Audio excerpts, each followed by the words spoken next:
Exposing the Minotaur, Labyrinth of Lies. Imagine a beast with the body of a man and the head of a bull. A ravenous monster trapped inside a massive, inescapable maze, demanding a gruesome tribute of 7 young men and 7 young women to be fed to its insatiable hunger. This is the Minotaur, the most infamous monster of Greek mythology. But what if the Minotaur wasn't a half-man, half-bull monster at all?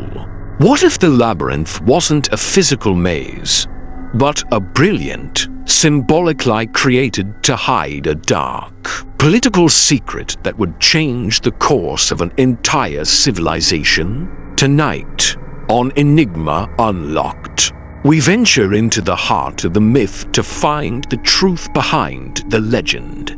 Exposing the Minotaur, Labyrinth of Lies. Prepare to get lost in the real secrets of Crete. Our journey into the enigma of the Minotaur begins with the version of the myth we all learned in school. The story is a tapestry of gods, kings, and heroes.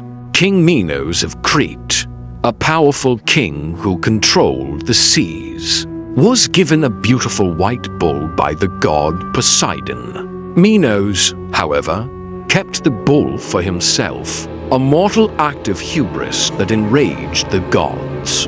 Poseidon, in his fury, cursed Minos' wife, Pasiphae, to fall madly in love with the bull.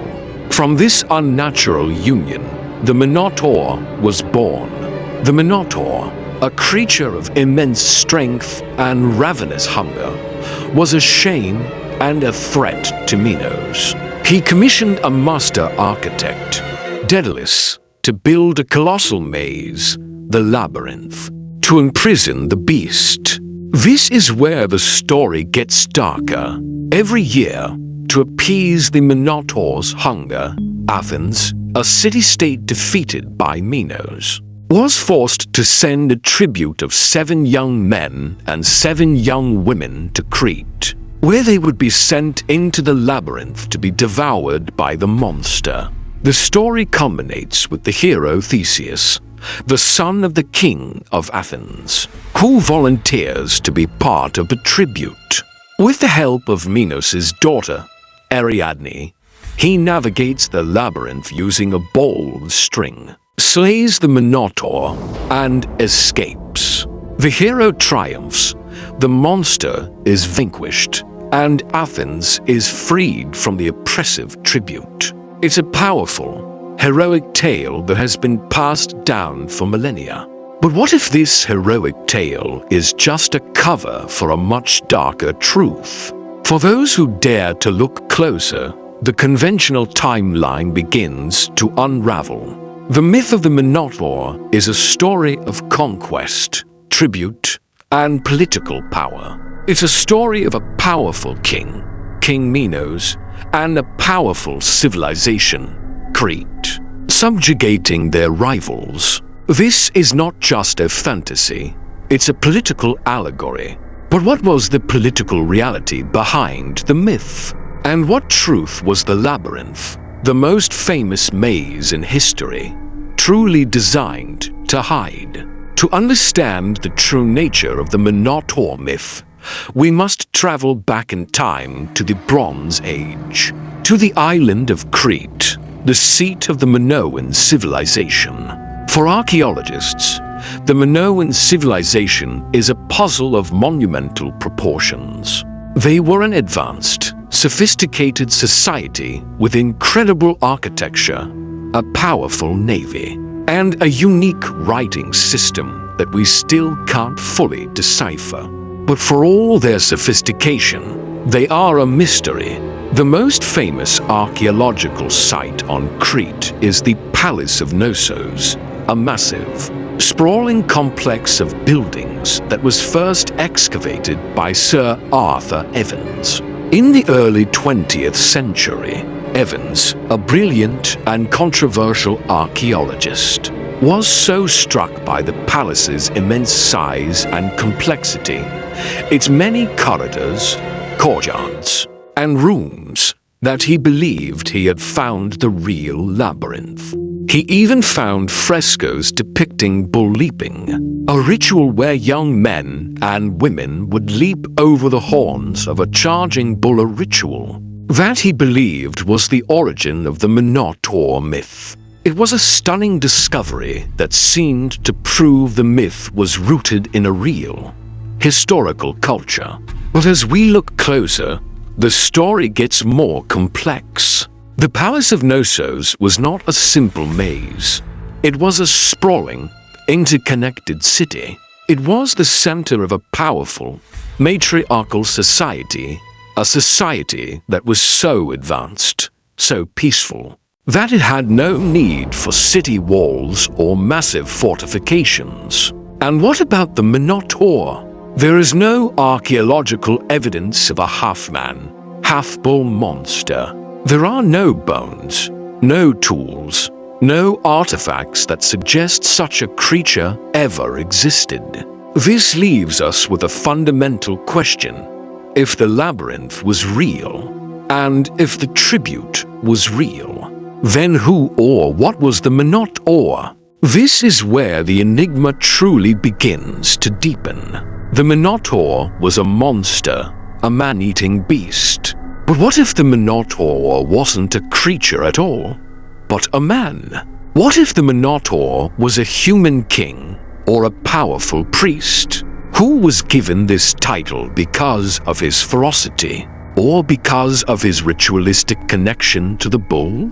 In Minoan culture, the bull was a sacred symbol of power and fertility. It was a god, a deity, and a king who took on the guise of the bull would have been seen as a powerful, divine figure. The Minotaur, in this view, is not a monster, but a man who was demonized by his rivals to justify their conquest. So, what was the labyrinth? If it wasn't a maze, then what was its true purpose? The labyrinth, with its many winding corridors and dead ends, was not a place of punishment. It was a place of ritual, a place of spiritual transformation.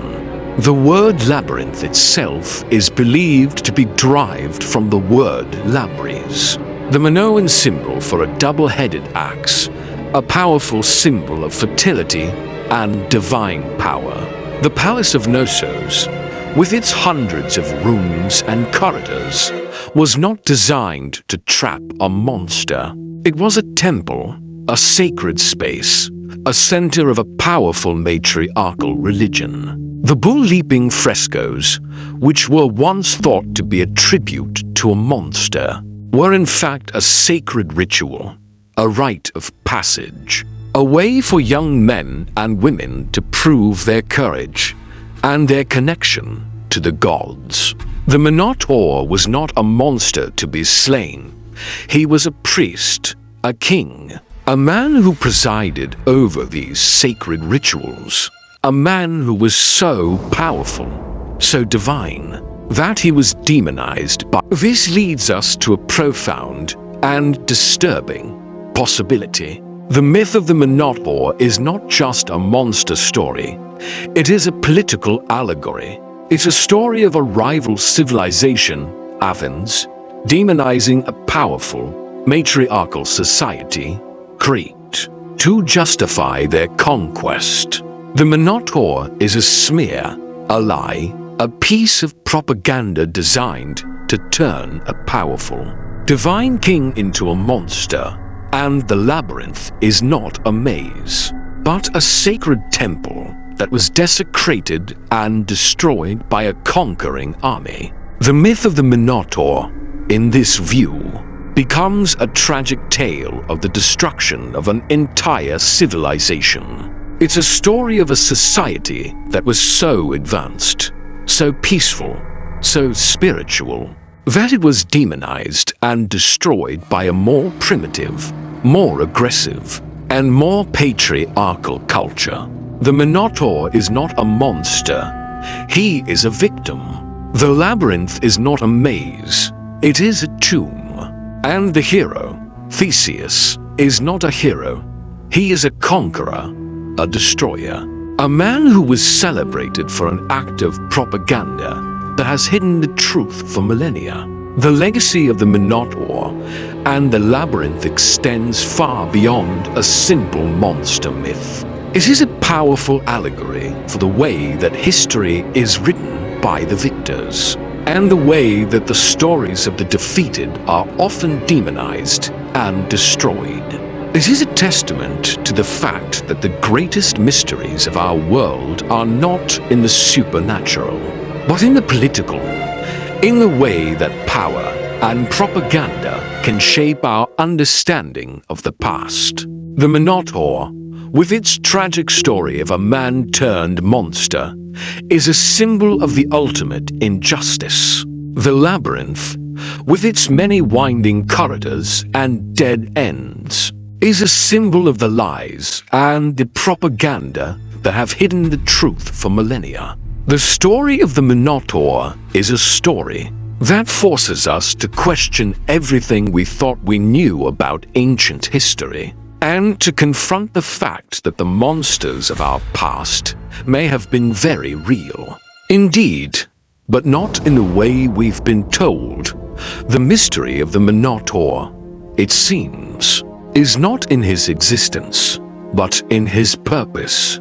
It is a story that has been passed down for millennia, a story that is so rich, so profound, so full of secrets, that it challenges us to look beyond the myth and find the truth that has been hidden in plain sight. What other myths, what other legends are hiding a dark, political secret? What other monsters are just a lie? Thank you for joining us on this journey into the heart of a truly universal myth.